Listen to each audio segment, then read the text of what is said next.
నమస్తే గాసిప్స్ గ్యారేజ్కి స్వాగతం. వద్దు నాని అంటే విన్నావా? మంచి చెప్తే పట్టించుకున్నావా? ఇప్పుడేమవుతుందో చూస్తున్నావు కదా నాని. చెప్పిన మాట వినకపోతే ఏం జరుగుతుందో అర్థం అవుతుంది కదా. ఏంటి నేను చెప్తున్న డైలాగులు ఓ తల్లి తన కొడుక్కో పాపకో ఇలా చెప్తుందని అనుకుంటున్నారా? కానీ ఇది పూర్తిగా డిఫరెంట్.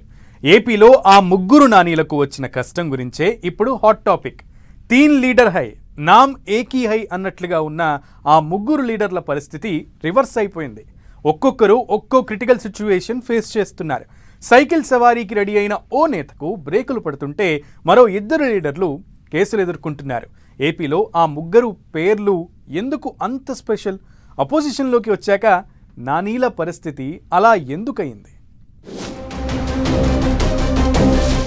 టీడీపీ గడప దగ్గర ఆళ్ల నాని పడిగాపులు. కొడాలి నానికి బిగుస్తోన్న కేసుల ఉచ్చు. రేషన్ బియ్యం గోల్మాల్లో పేర్ని నాని రౌండప్. నాని ఈ పేరు తెలుగు స్టేట్స్ లో చాలా ఫేమస్. ఆ పేరున్న నేతలు రాజకీయాల్లో రాణిస్తూ ఉండడంతో ఇంకా పాపులర్ అయింది నాని అనే పేరు. నామ్ చోటా హే సౌండ్ బడా హే అన్నట్లుగా గత 5 ఏళ్లలో నాని అనే పేరు ఏపీలో ఓ మోత మోగింది. ఏ న్యూస్ చూసినా ఎవరిని ఎవరు విమర్శించుకున్నా నాని అనే పేరు లేకుండా ఏపీ రాజకీయం నడవలేదు. ఇప్పుడు కూడా ఆ ముగ్గురు నేతలు నిత్యం వార్తల్లో ఉంటూనే వస్తున్నారు. 2019 నుంచి 2024 మధ్యలో అయితే ఏపీ పాలిటిక్స్ లో నాని అన్న పేరు ఎంత బాగా నలిగిందో ప్రత్యేకంగా చెప్పాల్సిన అవసరం లేదు. ఏపీ రాజకీయాల్లో నానీలు చాలా మంది ఉన్నా వారి అసలు పేర్లు వేరే అయినా ఈజీగా పలికేలా ఉండే నాని అనే పేరైతే లైమ్ లైట్ లో ఉంటూ వచ్చింది. ముగ్గురు నానీలపై అయితే ఏపీ పాలిటిక్స్ లో ఆసక్తికర చర్చ జరుగుతోంది. గత 5 ఏళ్లలో ఓ వెలుగు వెలిగారు ఆ ముగ్గురు నానీలు. వైసీపీ ప్రభుత్వంలో కొడాలి నాని, పేర్ని నాని, ఆళ్ల నాని ముగ్గురు మంత్రులుగా పనిచేశారు. వీరిలో ఇద్దరు ఉమ్మడి కృష్ణా జిల్లాకు చెందిన నేతలైతే మరొకరు పశ్చిమ గోదావరి జిల్లాకు చెందిన ఆళ్ల నాని అలియాస్ కాళీ కృష్ణ శ్రీనివాస్. ఇక గుడివాడలో కొడాలి వెంకటేశ్వరరావు అలియాస్ నాని వైసీపీలో ఫైర్ బ్రాండ్ గా నిలిచారు. మాటలతో సెటైర్లు పంచులు వేస్తూ పేర్ని వెంకటరామయ్య అలియాస్ పేర్ని నాని కూడా వైసీపీలో కీలకంగా ఉంటూ సమాచార మంత్రిగా వ్యవహరించారు. ఇలా ఈ ముగ్గురు నానీలు 2019 నుంచి 2022 దాకా 3 ఏళ్ల పాటు అమాత్యులుగా పనిచేశారు. ఆ తర్వాత ముగ్గురు పదవులు ఊడాయి. దాంతో మాజీ మంత్రులయ్యారు.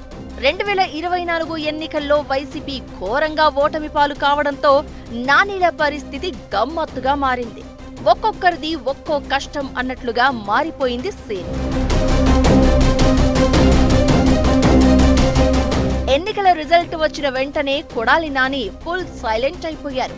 ఆయనను వరుస కేసులు చుట్టుముడుతున్నాయి. కొడాలి నాని అనుచరులు అరెస్ట్ అవుతూ వస్తున్నారు. నాని మీద కూడా అక్కడక్కడా కేసులు నమోదయ్యాయి. విజిలెన్స్ ఎంక్వైరీలు జరుగుతున్నాయి.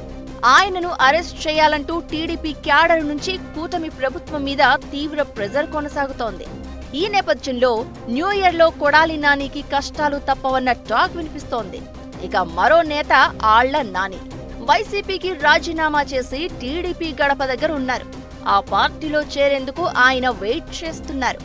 అయితే ఆళ్ల నాని సైకిల్ సవారీకి ఏలూరు టీడీపీ లీడర్లు బ్రేక్ వేస్తూ ఉండడంతో వెయిటింగ్ లిస్ట్ లో ఉన్నారు.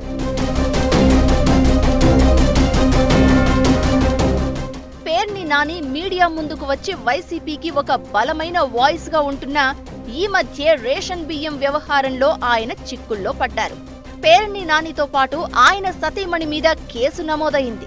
పేర్ని నాని భార్య పోలీస్ విచారణకు హాజరు కావాల్సి వచ్చింది. ఇంకా నోటీసులు, అరెస్టులు అంటూ హంగామా కంటిన్యూ అవుతోంది. ఇలా ముగ్గురు నానీలకు ఇప్పుడు రాజకీయం అంతా రివర్స్ లో నడుస్తోంది.